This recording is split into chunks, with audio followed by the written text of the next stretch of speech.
Hey folks, just wanted to show you a little bit about this tool. I had a couple people ask me after that short video yesterday about it. So this is the tool I use to scrape the clay away with, and I'll show you the link. I'll post the link if I can find it about where I learned about making these little tools. And it's just made out of a piece of spring steel, which is I used a piece out of an old tape measure here. Just you know, like this sort of thing here. This is a good one, but I had an old one, and so I just cut this off. And then you can, this stuff's pretty thin, so you can cut it with some old scissors or some tin snips, just whatever you have. And you can wrap it around a dowel like this to make a tool that you can scrape with, like a loop tool.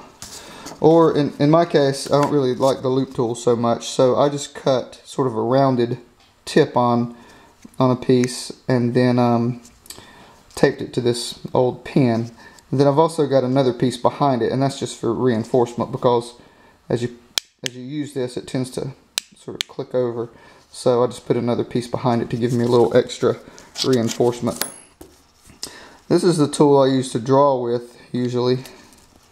Well, always really. And it's about the size of a 16-penny nail. It's just a steel rod that's sharpened on the end.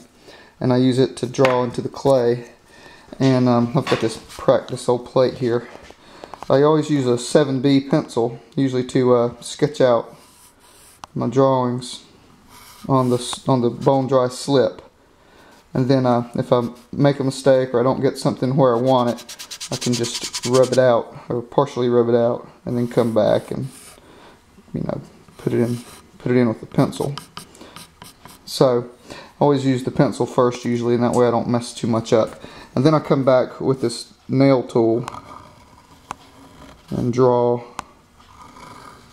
the images. Okay? So, and then if I'm going to be doing all this scrape away business, then that's when this guy comes in to action. And you can see I just use it with the curved part. Well, hold it like this, however you say that.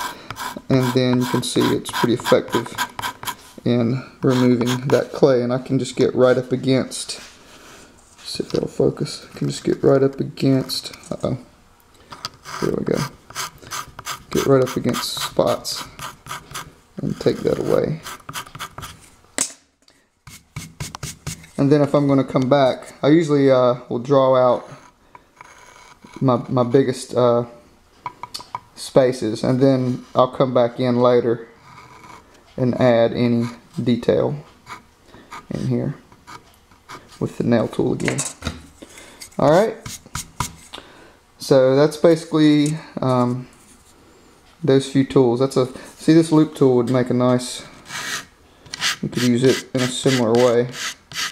I just prefer sort of to the way that I can hold this like a pencil and use the tip of it. And you could make those different sizes. Sorry about that, out of focus. Okay, so I hope that's helpful. And give you a quick little sneak peek here. Oh, look at that. That one's not finished yet. I'm still working on it. Alright. Okay, have a good day.